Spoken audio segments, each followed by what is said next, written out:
안녕하세요. 카페 입사 클라우드 주니어 인프라 엔지니어로 근무 중인 이원경입니다. 처음 시작하는 엔지니어로서 제가 근 2년 동안 경험한 것들을 공유하는 발표를 준비하게 되었습니다. 오픈스택을 처음 시작하시는 분들 및 저와 같은 주니어 엔지니어 분들께 도움이 되면 좋겠다는 생각으로 많이 부족하지만 그래도 이 자리에 나오게 되었습니다. 캐주얼한 주제인 만큼 가벼운 마음으로 함께 해주시면 감사하겠습니다. 저에 대한 간단한 소개를 드리겠습니다. 저는 대학생일 때 소프트웨어 공학을 전공을 하여서 개발 쪽으로 주로 공부를 했었고요. 그리고 클라우드 국비 학원을 거쳐 현재는 카페24에서 오픈스택 관련한 엔지니어로 입사를 하게 되었습니다. 발표의 개요에 대해 설명해 드리도록 하겠습니다. 저는 인프라 지식이 없는 상태에서 클라우드 인프라 엔지니어로 준비를 하게 되었었는데요. 그 준비 과정 및 취업 후에 적응했던 시간들에 대해서 공유를 해보도록 하겠습니다. 또한 저는 취업 준비를 하면서 클라우드 엔지니어 아니면 클라우드 운영이 구체적으로 어떤 일들을 한다는 건지 알기 어려웠었는데요. 제가 속한 카페24 클라우드의 인프라 팀에서 경험한 것들을 토대로 클라우드 인프라 운영이 어떤 일들을 하는 것인지 이야기해 보도록 하겠습니다. 마지막으로 오픈스택 정말 어려운 친구인데요. 오픈스택을 막 알게 되어서 친해지고 싶으신 분들께서 참고하면 유용하겠다고 생각되는 채널들을 소개해 드리면서 마무리하도록 하겠습니다.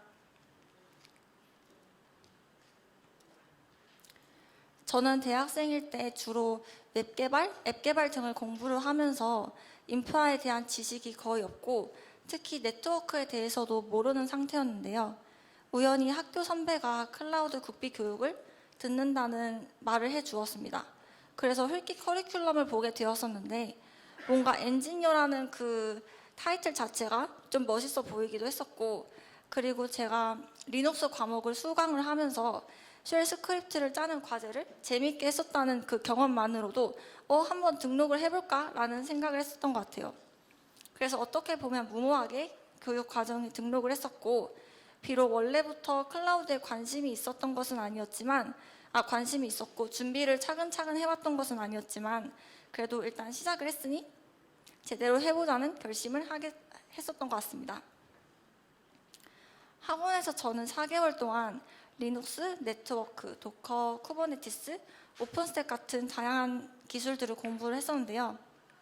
저는 이때 오픈스택조차도 학원에서 팩스택을 처음으로 설치를 하면서 접했던 것 같습니다. 이렇게 4개월이 지나서 이력서를 넣고 취업을 준비하는 시기가 되면서 저는 고민이 있었는데요. 4개월 동안 다양한 기술들을 많이 접하긴 했는데 따라가기 급급해서 어느 하나 충분한 시간을 가지고 삽질을 해보던가 아니면 저만의 프로젝트를 했던 경험이 없어서 취업을 할 수 있을까라는 고민을 많이 했던 것 같습니다. 그래서 이제 취업 준비를 열심히 하고 있었는데요. 깊이가 없는 상태에서 그래도 뭔가를 할 수 있을까라는 걱정을 하긴 했었지만 그래도 제가 경험한 것들을 사실에 기반해서 이런 식으로 정리를 했었고요. 그렇게 카페24 클라우드에서 오픈스택 엔지니어로 첫 시작을 하게 되었습니다. 입사 후에 2~3개월은 제가 업무를 적응하기까지의 과도기였던 것 같습니다. 제일 힘들었던 점이 학원에서는 개념들을 하나 둘 차근차근 배웠다면 실무에서는 그 모든 개념이 통합적으로 쓰이고 있어서 어느 부분부터 파악하고 업무를 해나갈 수 있을지 막막했던 것 같습니다. 그때 심정을 이모지로 나타내면 다음과 같을 것 같은데요. 이게 뭘까 하고 고민을 하고 뭔가 학원에서 배운 것 같은데 이걸 이렇게 이해하면 되는 걸까 싶기도 하다가 간단한 업무를 받아서 한번 해내면 기분이 좋았고요. 그 다음에 다시 고민하고 헷갈리다가 실수를 해서 그 자리에서 얼어붙은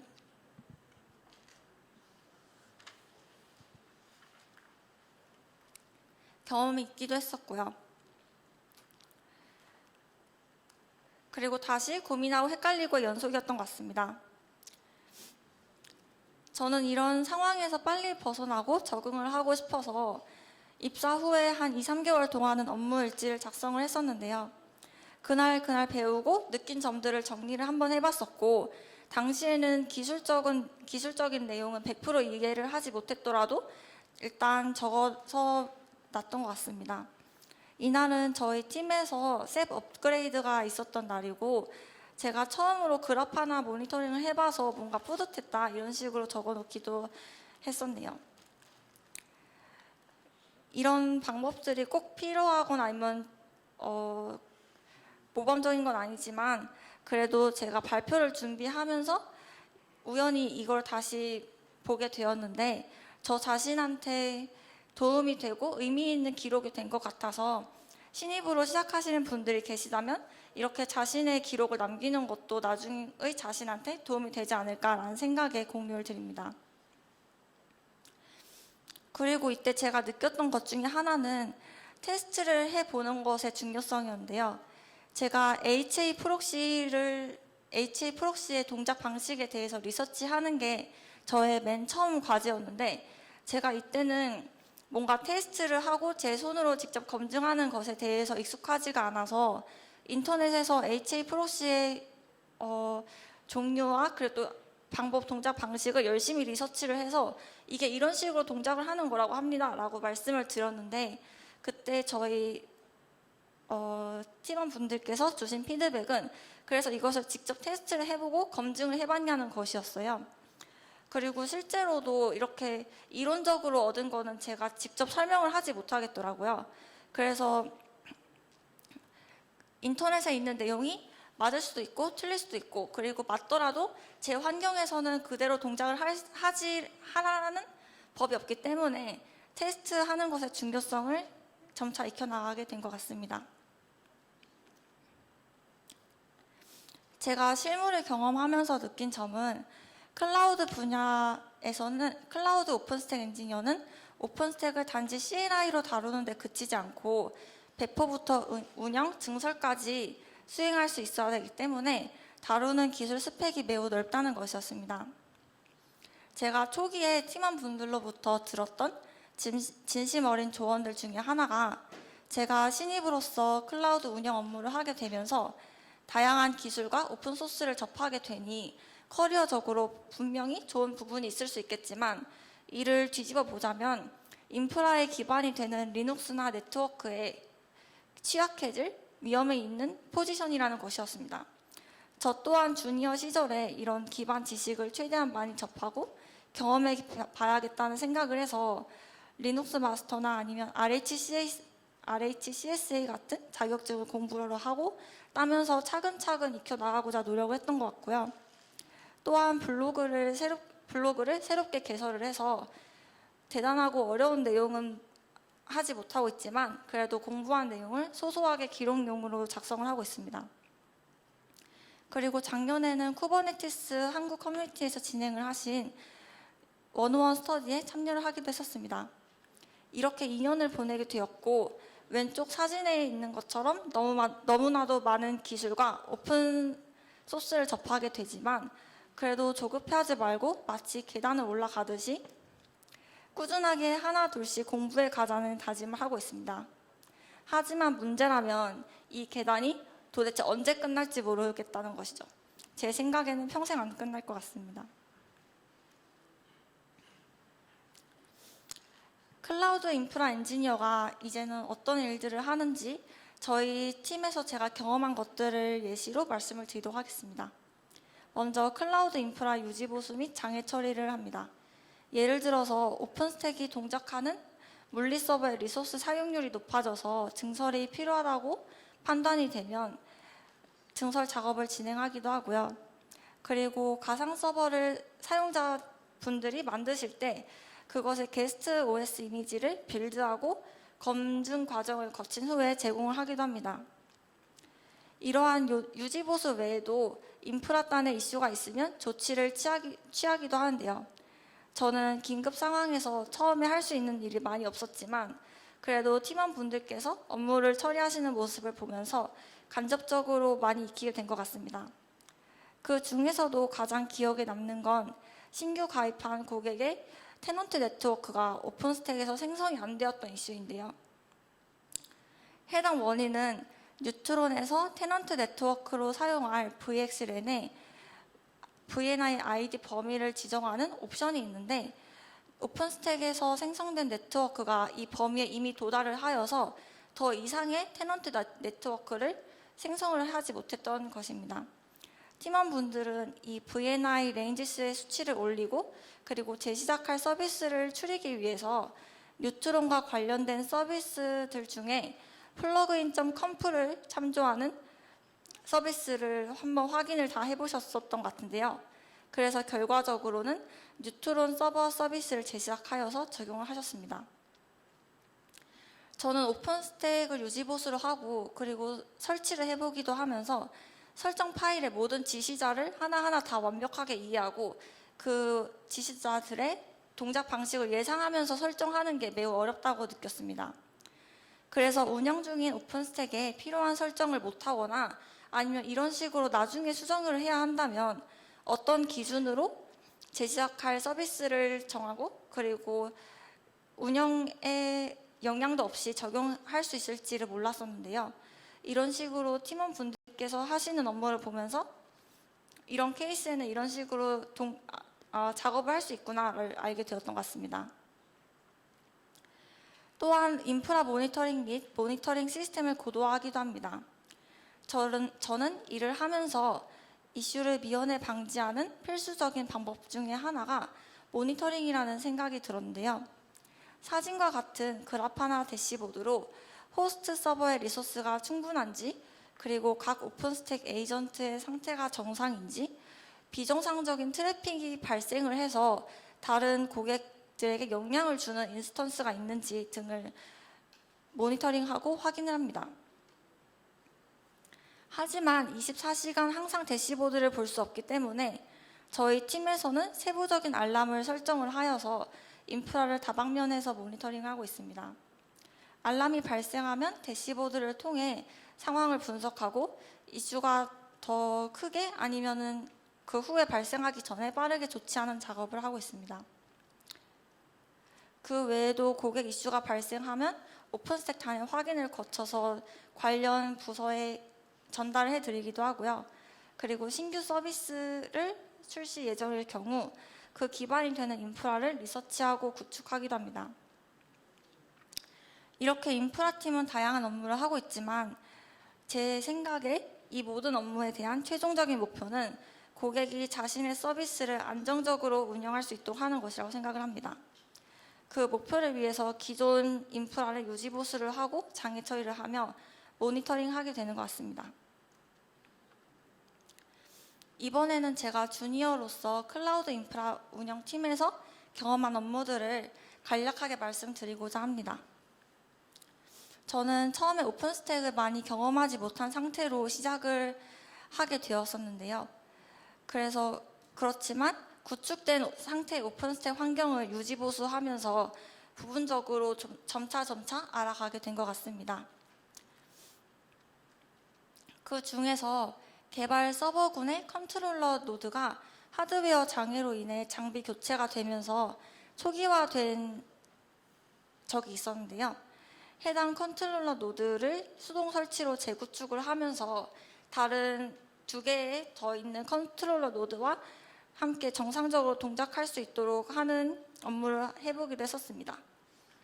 그리고 오픈스택의 빅토리아 버전으로 수동 설치를 하기도 했었는데 이때 거의 시간이 한 달 넘짓 걸렸던 것 같고 거기다가 스토리지로 셉을 추가로 설치를 하게 되면서 시간이 더 걸리고 그리고 오류를 처리하는 과정도 거쳤던 것 같습니다. 그 외에도 모니터링 유지보수를 하기도 하고 호스트 서버의 시스템을 유지보수하며 그리고 저희 클라우드 콘솔에서 사용자들이 좀 더 편하게 그리고 헤매는 거 없이 사용하실 수 있도록 사용 가이드 문서를 작성하기도 했었습니다.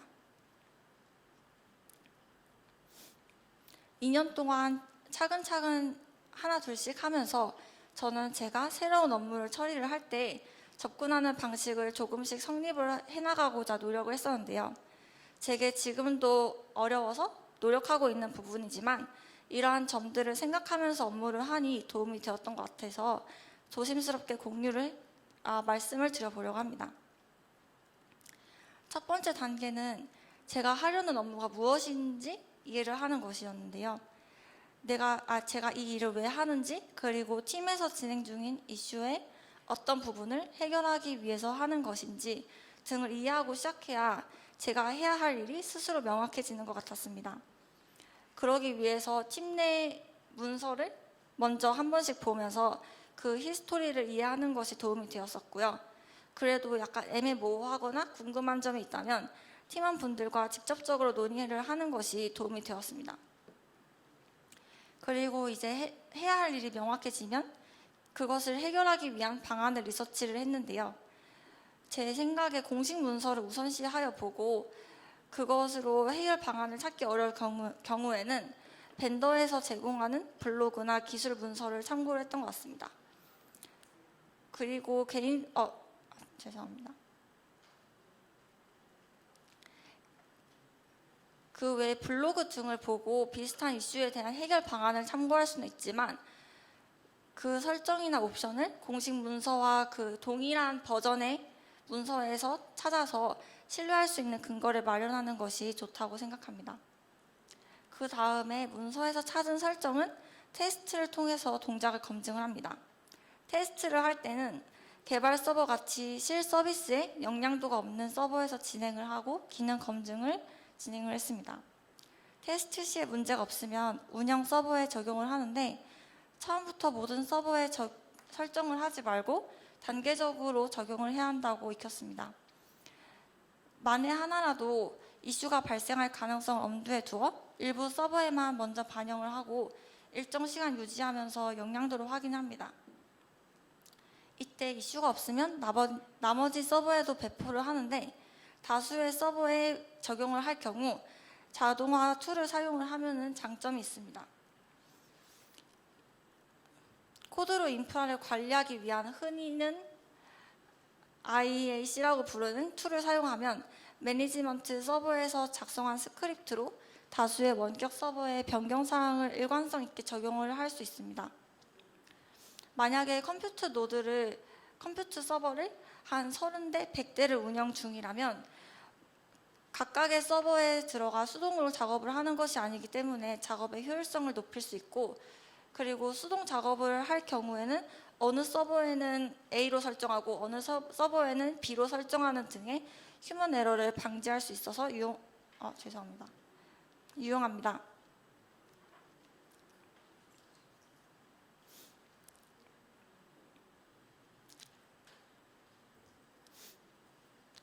그 다음에는 이제 적용을 다 하면 문서화를 하는데, 문서화의 경우에는 작업을 하면서 바로바로 적용을 할 수 있다면 좋겠지만 만약에 긴박한 이슈 처리 등으로 문서화가 어려운 상황일 경우 그때 사용한 명령어와 그리고 명령어를 적용한 후에 발생하는 결과값들을 복사 붙여넣기를 어디다가 해놓아서 나중에 모든 작업에 대해서 히스토리를 파악할 수 있어야 된다고 업무를 하면서 익혔던 것 같습니다.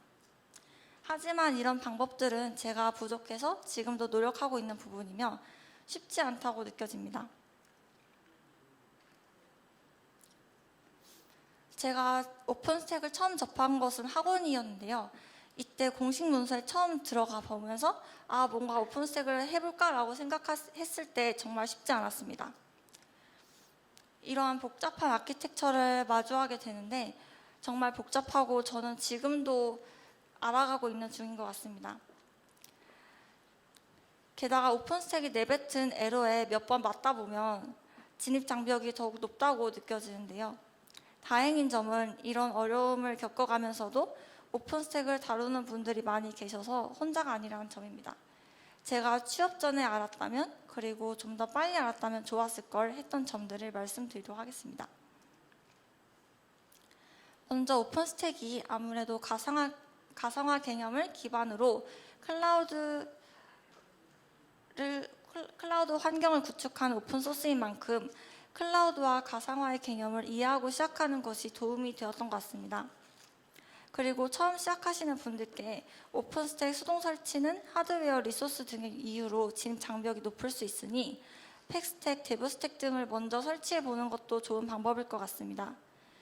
이는 오픈스택을 스크립트 방식으로 설치를 하는 것인데 VM에 설치를 해서 오픈스택의 전반적인 동작을 확인하기에 좋습니다. 그 다음은 페이스북의 한국 오픈스택 커뮤니티라는 페이지가 있는데 현업자분들께서 많이 활동하고 계시고 그리고 세미나도 다양한 주제로 열리고 있으니 활용하시면 큰 도움이 될 것 같습니다. 저는 처음에 세미나에 갔을 때 회사분들과 함께 참석을 했었는데요. 제가 오픈스택을 잘 모르기도 하고 그리고 처음 가는 것이라 뭔가 가도 어색하지 않을지 걱정을 했던 것 같습니다. 하지만 막상 가보니 무거운 분위기가 아니고 오픈스택의 운영 사례와 경험에 대해서 자유롭게 주고받는 자리였어서 누구든지 부담 없이 참여해 주셔도 좋을 것 같다는 생각을 했었습니다. 마지막으로 유튜브에서 오픈스택 파운데이션 및 방금 말씀드렸던 오픈스택 한국 커뮤니티의 영상 자료를 참고하는 것입니다. 아무래도 혼자 공부하고 혼자 알아가기에는 어려운 내용들이 많은데 영상들을 통해서 뭔가 시각적으로 이해를 하고 그리고 오픈스택을 처음 시작하시는 분들을 위한 기초적인 강연 영상도 있어서 처음 개념을 잡기에 좋을 것 같습니다. 마무리하는 말로 저는 이제 드디어 3년 차에 접어들었는데 짧다면 짧고 길다면 긴 시간인 것 같습니다. 이제 오픈스택을 좀 더 깊이 있게 이해를 하고 그리고 코드와 네트워크적인 요소를 좀 더 이해를 해서 트러블 슈팅 능력을 키우고 싶다는 생각을 하고 있습니다. 하지만 이 모든 것들은 제가 혼자서 한다고 해서 쉽게 되는 분야가 아니라는 생각이 들고 그래서 이 분야에 관심이 있으신 많은 분들과 함께 얘기를 하면서 그리고 이런 커뮤니티와 세미나 자리를 통해 제가 기술을 보는 시야를 넓혀 가고 싶다는 생각을 하고 있습니다. 많이 부족한 발표였는데 함께 해주셔서 감사합니다.